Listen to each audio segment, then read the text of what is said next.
Ao longo de milhões de anos, o dióxido de carbono da atmosfera tem sido absorvido pelas algas microscópicas que formam o fitoplâncton e que vivem no mar.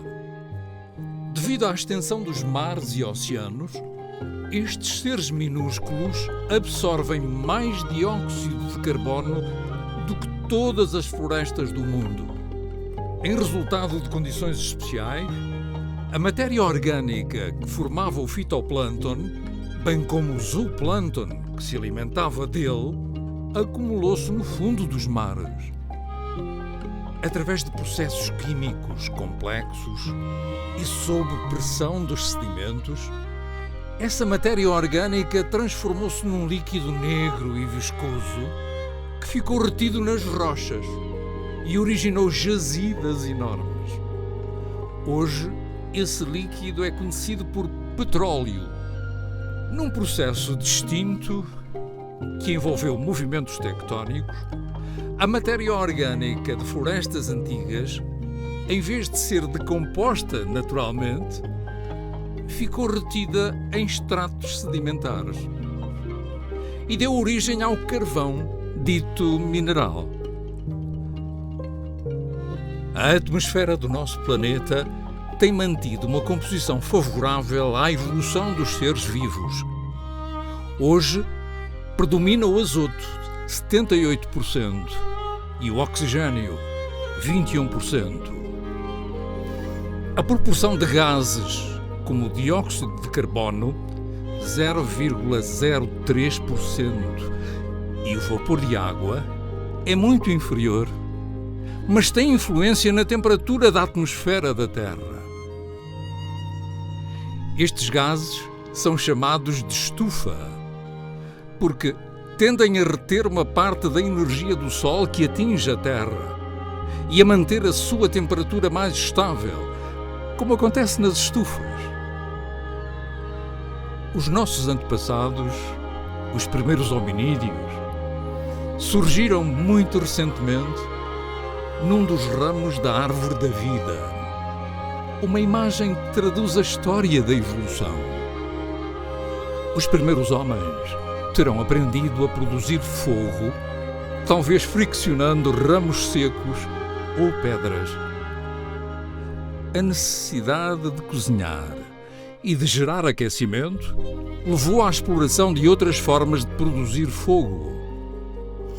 Depois da lenha veio o carvão e, a seguir, o petróleo.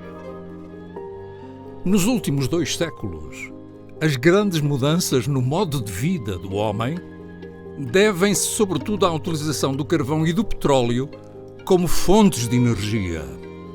Assim, a energia da matéria orgânica proveniente dos organismos planctónicos e das florestas antigas, que esteve retida no subsolo durante milhões de anos, tem sido muito utilizada num período relativamente curto. A queima dos combustíveis fósseis é sempre acompanhada da libertação do dióxido de carbono, o tal gás cuja concentração tem influência na temperatura da atmosfera.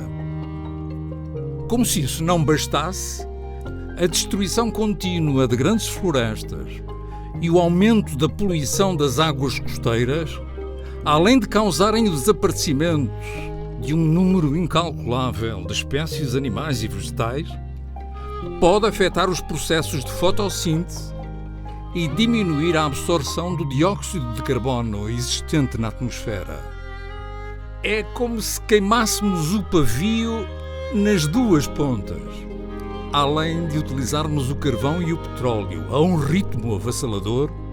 Destruímos constantemente as árvores e as algas, que podiam absorver o dióxido de carbono libertado em excesso. Pensa-se que uma concentração excessiva de dióxido de carbono pode causar um agravamento do efeito de estufa e o consequente aumento da temperatura da atmosfera. Havendo mais calor, aumenta a taxa de evaporação. Pode chover mais numas regiões e a umidade pode diminuir noutras.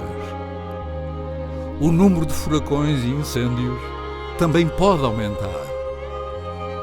possivelmente estamos a viver num período de alterações climáticas. Mas há quem considere que elas resultam apenas da atividade humana. E não é bem assim. Independentemente do que possa estar a acontecer, é inegável que a maior parte da destruição do mundo natural tem a marca indelével da mão humana. Homo sapiens, o homem sábio. Talvez um nome demasiado pomposo para um ser que causa tanta devastação.